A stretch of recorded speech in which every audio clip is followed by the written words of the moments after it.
पहिले मुलं आणायला शिकायला पाहिजे. एकदा मुलं आणता 20-40 तुम्ही तुमच्या घरी एक 1 BHK फ्लॅट मिळून काय छोटंसं शाळाचं प्री प्रायमरी बरोबर.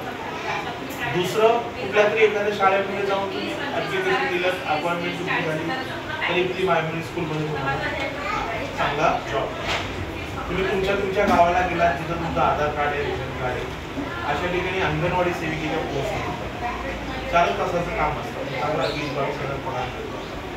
अंगणवाडी मदतनीस म्हणून लागला तरी 10-12 लागतात. आणि गावातल्या माणसाला पहिली नोकरी गावात मिळते. आपके पास अगर सर्टिफिकेट होगा, आप आपकी गाँव जब जाएंगे, आपके जो लोकल ग्राम पंचायत होगा तुरंत आपको उस सर्टिफिकेट, तुम्ही 10वी असा 12वी असा घेताय तर लगे जॉब बालवाडी सेविका, अंगणवाडी सेविका म्हणून तुम्हाला पण मिळू शकतो.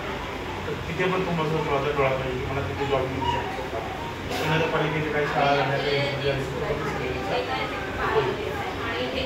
चौथी महत्त्वाची गोष्ट की 4-5-10 मुलांना तुम्ही तुमच्या घरात बसून ट्युशन्स घेऊ.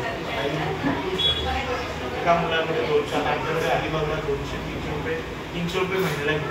200-300 रुपये 10 मुलं आले तरी किती म्हणजे 3000 महिने. 3 तास शिकवायचे.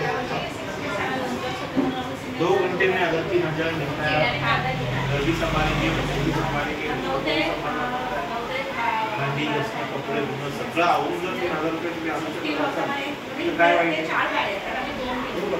कसा पण एका चांगल्या शाळेत तुम्ही जर लागला तर तो पगार, घरामध्ये तो पगार.